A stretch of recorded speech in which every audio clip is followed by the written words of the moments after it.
अहम खबर हैदराबाद से 25 से ज्यादा मुकदमात में मुलव्विस मुलजिम 2 किलो चरस समेत सखी पीर पुलिस की कार्रवाई में गिरफ्तार। एसएसपी हैदराबाद अमजद अहमद शेख साहिब की जानिब से जारी करदा हदायत पर अमल दरामद करते हुए सखी पीर पुलिस का मंशियात फरोशों और जराइम पेशा अनासर के खिलाफ कार्रवाइयों का सिलसिला जारी। डीएसपी मार्केट सराजुद्दीन लशारी की सरबराही में एसएचओ इंस्पेक्टर अब्दुल करीम अब्बासी की अपने स्टाफ के हमरा कार्रवाई। गिरफ्तार मुलजिम के खिलाफ कार्रवाई खुफिया इंफॉर्मेशन पर अमल में लाई गई। गिरफ्तार मुलजिम के कब्जे से 2 किलो चरस बरामद हुई। इब्तदाई तफ्तीश में गिरफ्तार मुलजिम ने बरामद मंशियात के मुतल्लिक इतराफ़ करते हुए बताया कि मैं गिरफ्तारी से कबल चरस सप्लाई देने के लिए खड़ा था।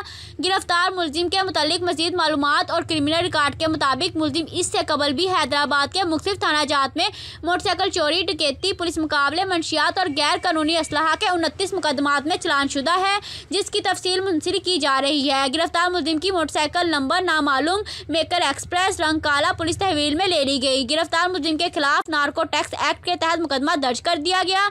हमायती न्यूज़ से फहमा मदराई की रिपोर्ट। मज़ीद खबरों के लिए देखते रहें हमायती न्यूज़ HD।